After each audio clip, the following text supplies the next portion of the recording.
नमस्कार।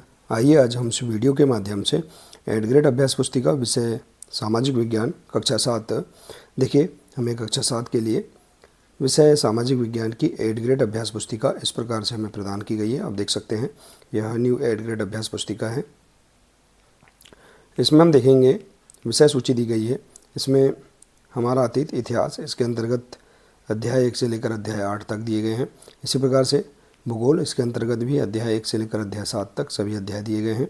और सामाजिक विज्ञान, इसके अंतर्गत भी अध्याय 1 से लेकर अध्याय 8 तक सभी अध्याय दिए गए हैं।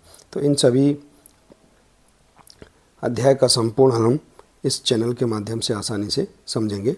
तो आइए देखते हैं इस वीडियो के माध्यम से अध्याय 5 इतिहास के अंतर्गत जनजातियाँ, खानाबदोश और एक जगह बसे हुए समुदाय। इस पाठ के इस अध्याय के सभी प्रश्नों के आंसर हम आसानी से अपनी पाठ्यपुस्तक से कैसे पूर्ण करेंगे, आइए हम इस वीडियो के माध्यम से जानेंगे।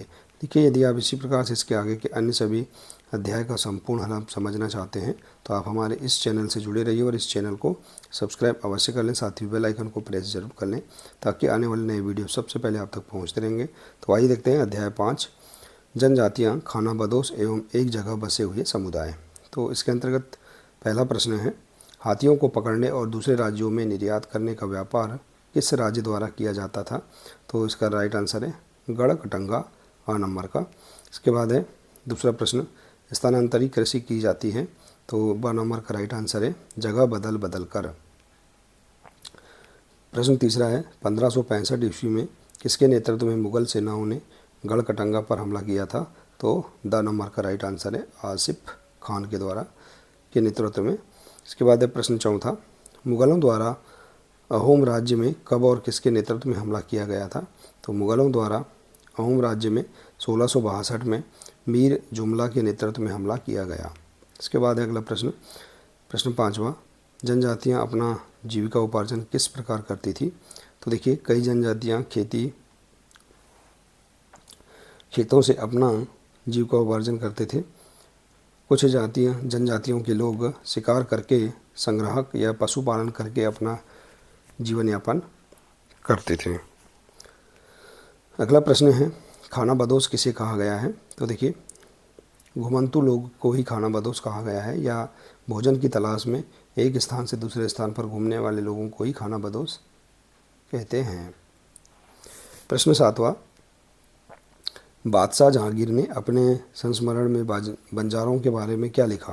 तो देखिए, बादशाह जहांगीर ने अपने संस्मरण में लिखा है कि बंजारों में लोग विभिन्न इलाकों से अपने बैलगाड़ी में अनाज ले जाकर शहरों में बेचते थे। इसके बाद है अगला प्रश्न, रानी दुर्गावती को गढ़कटंगा की बागडोर क्यों संभालनी पड़ी? तो देखिए, रानी दुर्गावती के पति दलपत की मृत्यु कम उम्र में ही हो जाने के कारण रानी को गढ़कटंगा की बागडोर संभालनी पड़ी।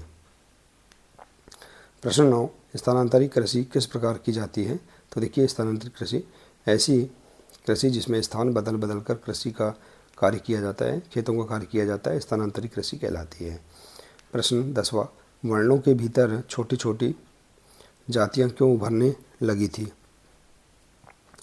तो देखिए, जैसे जैसे अर्थव्यवस्था और समाज की ज़रूरतें बढ़ती गई, नए हुनर वाले लोगों की आवश्यकता पड़ी, इसलिए वर्णों के भीतर छोटी छोटी जातियां उभरने लगी। इसके बाद है प्रश्न 11, अहोम राज्य में जिन लोगों से जबरन काम लिया जाता था वे क्या कहलाते थे? तो देखिए, अहोम राज्य में बेकार पर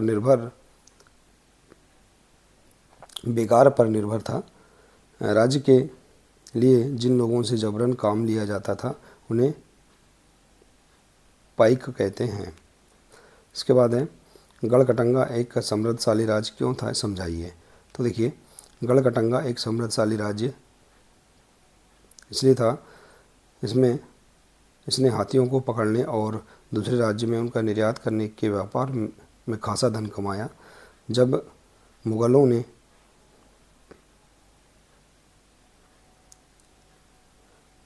गोंडों को हराया तो उन्होंने लूट में बेशकीमती सिक्के और हाथी बहुतायत में हथिया लिए और इसलिए गढ़कटंगा एक समृद्धशाली राज्य था।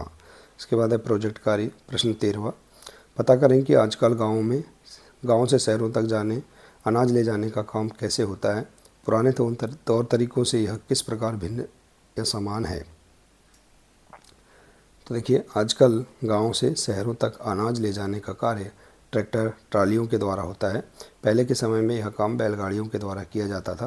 पुराने समय से अब यह कार्य शीघ्र हो जाता है।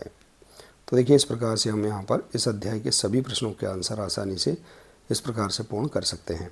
आशा है कि आपको इस अध्याय के प्रश्नों के आंसर समझ में आ गए होंगे। देखिए, यदि जानकारी अच्छी लगी हो तो प्लीज़ इसे अधिक से अधिक शेयर करें, वीडियो को लाइक करें और इसी प्रकार से इसके आगे के अन्य अध्याय का संपूर्ण हल समझने के लिए आप हमारे इस चैनल से जुड़े रहिए। मिलते हैं इसी प्रकार से इसके आगे के नए वीडियो के साथ। नमस्कार।